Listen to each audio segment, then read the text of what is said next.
Hello, I'm Lou Walker. As a registered health coach, I help people transform their health with real food and realistic lifestyle changes so they can live life to the full. A lot of my clients want to lose weight and I love helping them with it. How we approach it depends on what's important to the client, but as well as discovering new ways of eating, we might also explore stress and sleep because they can be part of the problem. Which brings me to COVID. As far as weight management's concerned, I'm finding COVID to be a blessing and a curse. The link between obesity and increased risk of complications from COVID is now pretty well established, even in people under the age of 60. For some people, just knowing this is the extra motivation they needed to commit to weight loss and making the lifestyle changes they need to get started. But for others, it's a really worrying problem. Both stress and sleep can contribute to weight gain and hinder weight loss. So if you or your family are living with obesity and are worried about increased susceptibility, there's no surprise if you're more stressed and not sleeping well. It's a really nasty, vicious cycle. But the good news, and there's always some good news, is that however coronavirus affects you, there's always something you can do. And just knowing you're doing something can be the start of feeling better.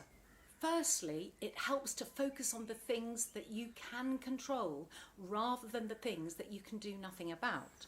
These circles contain everything you're concerned about in your world. Maybe it's your job, family, COVID vaccination, your football team, or global warming. But some of these things are outside of our control, and if we focus on them, we're going to feel helpless, inadequate, frustrated, and overwhelmed.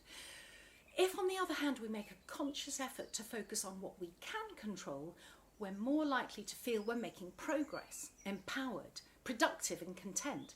So for coronavirus, we can't control PPE, other people's behaviour or the news or the economy, but we can take steps to reduce stress and get good sleep. We can go outside for some fresh air and exercise, eat in a way that supports our immune system. We can help others and talk to our friends. By prioritising on these things that we can control, we make less room for rumination and worry.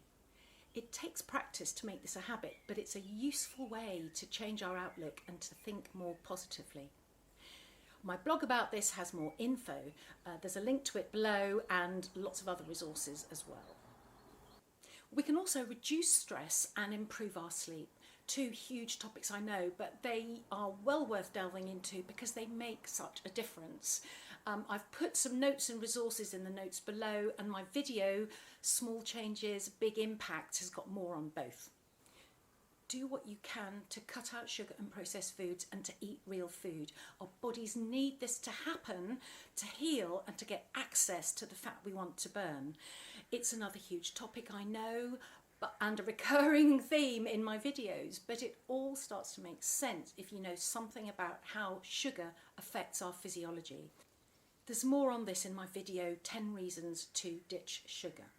Calorie counting and hitting the gym are not necessarily the way forward. Do talk to close friends and family about it. Research shows that support from friends and family can help with weight loss, both for the person who's trying to lose weight and the supporters. As worrying as the link between COVID and obesity is, it is being talked about. So could this make it easier for you to talk about it with friends and family? I mean, if you're worried about it, so could they be. So you starting a conversation might be the start of something that helps everyone. Lastly, you could join a group for support.